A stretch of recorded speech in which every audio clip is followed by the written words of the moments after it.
तुमच्या गुगल पे मध्ये एक नवीन बटन आलंय, पॉकेट मनी. पण सावधान, सोशल मीडियावरती एक मेसेज व्हायरल होतोय की हे बटन दाबताच तुमचं खातं रिकामं होऊ शकतं. हा खरोखर नवीन स्कॅम आहे की युजरसाठी एक महत्त्वाचं टूल आहे? आजच्या स्पेशल रिपोर्टमध्ये आपण या संदर्भात या स्कॅमची जी चर्चा आहे त्याची फॅक्ट चेक करणार आहोत. नमस्कार, मी अमित गद्रे. न्यूज 18 मराठीच्या टेकचेक व्हिडिओमध्ये सगळ्यांचं स्वागत आहे. मंडळी, मार्केटमध्ये सध्या चर्चा आहे ती म्हणजे गुगल पे पॉकेट मनीची. आता या सगळ्यामध्ये एक ऑडिओ क्लिप व्हायरल होतीये की हा एक स्कॅम आहे म्हणून. पण मित्रांनो, अर्धवट ज्ञान हे कायम धोक्याचं असतं.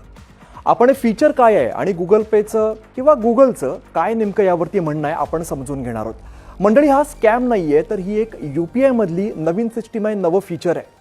आता हे काम काय करतं नेमकं ते आपण समजून घेऊया. गुगल पेने NPCIच्या मदतीने UPI सर्कल हे नवं फीचर लॉन्च केलेलं आहे आणि याला सोप्या भाषेमध्ये पॉकेट मनी असं म्हटलं जात आहे. आतापर्यंत नियम असा होता की UPI वापरायला बँक खातं लागत होतं, पण आता तुमच्या मुलाकडे किंवा अगदी घरातील वृद्ध व्यक्तीकडे बँक खातं नसेल तरी सुद्धा तुमच्या खात्यामधून डिजिटल पेमेंट करू शकणार आहेत. आता मुख्य वैशिष्ट्य काय आहे याची, तर तुम्ही तुमच्या मुलाला महिन्याला ठराविक रकमेची मर्यादा सेट करून देऊ शकता, म्हणजे पॉकेट मनी. आणि या माध्यमातून जेव्हा कोणी पेमेंट करेल तेव्हा तुम्हाला लगेच नोटिफिकेशन येईल. तुम्ही अप्रूव्ह केल्याशिवाय ₹1 सुद्धा कट होणार नाही.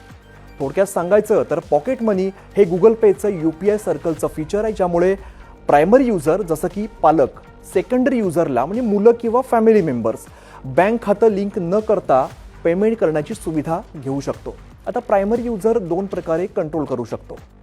पहिलं असं आहे की महिन्याला 15,000 पर्यंत तुम्ही लिमिट सेट करू शकता, किंवा दुसरं असं आहे की प्रत्येक पेमेंटसाठी अप्रूव्हल आपण घेऊ शकतो. विशेषतः मुलांसाठी डिजिटल पॉकेट मनी सारखं आहे, ज्यामध्ये QR कोड स्कॅन किंवा UPI ID वरती पेमेंट होऊ शकतं.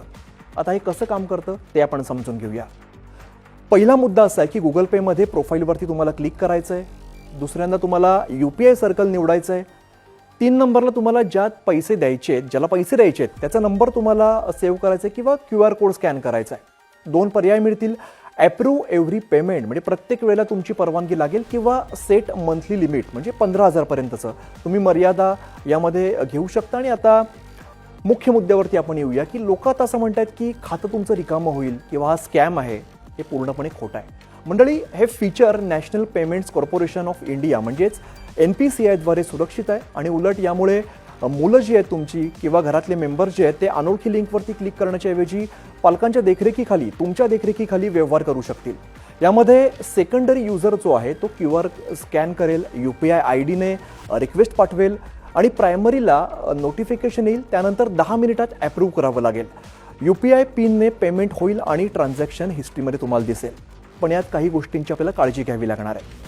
यामध्ये फक्त ट्रस्टेड कॉन्टॅक्ट जे आहेत तेच तुम्ही जोडायचे, त्यांनाच तुम्ही ही सुविधा राहायची. त्यांचा नंबर फोनबुकमध्ये सेव्ह असावा. आणि या सगळ्यात अनावश्यक जे क्लिक आहेत, कोणत्याही लिंक्स आहेत त्या तुम्हाला क्लिक करायच्या नाहीत, त्या टाळायच्यात. अप्रूव्ह न केल्यास काही होत नाही, त्यामुळे घाबरण्याचं काही कारण नाही आहे. मित्रांनो, तंत्रज्ञान बदलतंय आणि आपल्याला सुद्धा आता बदलावं लागेल. रोख पैसे हरवण्याची भीती आता संपलेली आहे. पण लक्षात ठेवा, हे जे फीचर आहे ते फक्त विश्वासू आणि माहिती असलेल्या व्यक्तींसोबतच तुम्ही शेअर करा आणि वापरा. तुम्हाला काय वाटतं, गुगल पेचं हे नवं फीचर तुम्हाला उपयोगी वाटतंय की यामुळे तुमच्या मुलांच्या सवयी बिघडतील, पॉकेट मनी जास्त मागतील? कमेंटमध्ये नक्की सांगा. आणि हा व्हिडिओ तुमच्या सगळ्या पालकांच्या ग्रुपवरती शेअर करा, जेणेकरून कोणत्याही अफवांना बळी पडणार नाही. आणि अशाच माहितीपूर्ण व्हिडिओसाठी पाहत राहा न्यूज 18 मराठी.